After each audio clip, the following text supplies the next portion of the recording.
Welcome to This Explainer. Today, we're tackling a phenomenon that pretty much all of us experience, but very few of us actually see happening in real time. We are going to uncover the invisible financial leaks that are quietly, relentlessly draining our accounts month after month. It's the exact question that drives us absolutely crazy, isn't it? I mean, you sit down, you make a budget, you pack your lunches, you track your spending, and yet, at the end of the year, the math just doesn't seem to add up. The savings just aren't where they should be, and you find yourself asking, where is it all actually going? Well, get this. When I started combining the data across multiple financial and behavioral studies, I honestly couldn't believe this staggering figure. $14,135. That is the potential hidden annual waste for a modern household. And we're not talking about extravagant vacations or going out and buying a boat, but completely invisible, normalized, everyday leaks. So, how is that even possible? Let's start with Layer 1, physical waste. Okay, let's peel back the very first layer of the onion. We don't usually think of our garbage cans as financial shredders, right? But according to a recent report from the EPA, an average family of four throws away $2,913 every single year in uneaten food. That's about 11% of their total food expenditures, literally tossed in the trash. And keep in mind, the EPA had to update this number recently because food prices have surged by more than 50% since 2010. So when you toss out leftovers today, you're throwing away significantly more wealth than you were just a decade ago. Now, looking at the breakdown of exactly what we're wasting, it gets really interesting. Notice that top bar. The biggest financial drain isn't just those sad leftover veggies wilting away in the crisper drawer. It's actually the exceptionally high cost of wasted meat, poultry, and dairy. You might waste a higher volume of fresh produce by weight, but financially speaking, throwing out that unused chicken breast or expired milk is what's really driving up that near $3,000 annual loss. Moving on to Layer 2, systemic waste.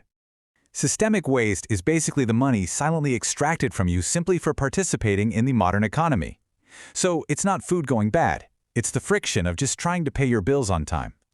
A really fascinating report by Doxo found that the average American household pays $1,222 annually just in hidden bill payment costs.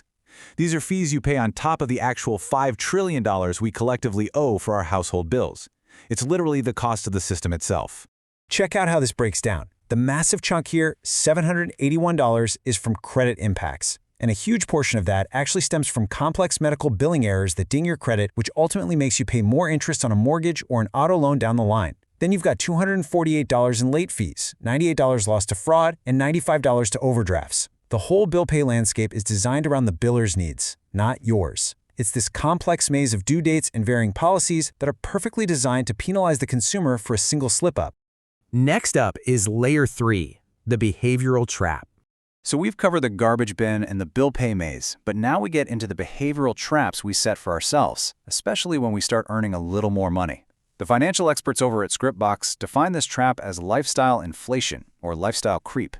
It's that almost automatic tendency to increase your spending the absolute second your income goes up. You know the drill. You finally get that big raise or promotion in your 30s or 40s, and instantly that extra income is completely absorbed by a nicer car payment, a larger mortgage in a posh neighborhood, or dining out way more frequently. You're making more, sure, but your actual retained wealth, it stays exactly the same. And this brilliantly illustrates the core danger of lifestyle inflation, the classic trap of keeping up with the Joneses. Social comparison is such a powerful psychological driver. You see your peers with this visible consumption, the fancy gadgets, the luxury trips, the expensive dinners, and you spend your hard-earned wealth just to match that visible baseline. It leaves you highly dependent on your new income, with absolutely no financial cushion to show for it. Which brings us to Layer 4, the psychological sinkhole. This is the deepest and, honestly, kind of the most uncomfortable layer of financial waste. We aren't talking about food going bad or late fees or even upgrading your car anymore. Amelia Invests coined a fantastic term for this: identity cost. Identity cost is the total price you pay to maintain the image of being a certain kind of person. You aren't just overspending in the traditional sense, you are continuously funding a hypothetical future version of yourself. The person who meal preps, the person who speaks fluent French, the person who naturally wakes up at 5 a.m. to meditate. I mean, think about the evidence sitting in your own home right now. And let's be totally honest. We are all guilty of this. The unused adjustable dumbbells just leaning against the wall since January. The premium language apps that automatically renew on your phone. The pristine, highly technical hiking gear you bought for that one trip 2 summers ago. The expensive, completely blank leather journals. You didn't buy those objects just for their utility. You bought them for the feeling of being the kind of person who uses them. You bought the fantasy. So the crucial point here is the difference between two totally distinct concepts. A high cost per use just means you bought a physical item you didn't use much, like maybe you bought a specialized kitchen gadget and only used it twice. That's easily fixable, right? You just sell the item. But identity cost is totally different. Identity cost is literally paying to maintain a fictional narrative about yourself. Every single time those hiking boots stay in the closet, you are paying a psychological toll because you're eroding trust in your own intentions.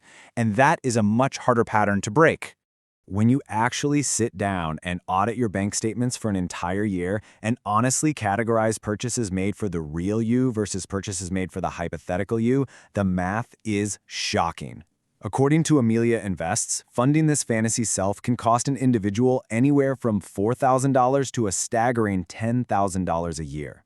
And because our brains automatically file these aspirational purchases under self-improvement, we almost never cut them from our budget.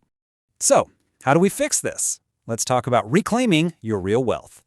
We've identified the four massive leaks: the physical waste, the systemic penalties, the lifestyle inflation, and the identity costs. How do we actually plug them and get all of that lost wealth back? Well, it comes down to aligning your spending with your actual life, not a performance. The person who genuinely cooks doesn't buy a kitchen full of aesthetic, specialty equipment. They have one well-used, perfectly seasoned cast iron pan. The person who genuinely reads has a few books with cracked spines, not a pristine, color-coordinated, unread library. Real life looks used. When you stop buying aesthetic props for a performance of productivity or fitness, your cost per use plummets, and your savings literally skyrocket. I want to leave you with this incredibly powerful insight. The people who are best at saving money are not the most disciplined, they're the most honest ones. Financial success isn't about punishing yourself with harsh restrictions or forcing this minimalist aesthetic on your life. It's simply about having the profound honesty to look in the mirror, accept who you actually are right now, today, and just stop funding a fantasy. Which brings us to the ultimate takeaway. The next time you have an item sitting in your online cart, or you're standing right there at the checkout register, I challenge you to ask yourself this exact question. Is this purchase for who I am or who I want to become? The answer might just save you thousands. Thanks so much for joining me on this explainer, and I'll see you next time as we continue to unpack the fascinating systems that shape our everyday lives.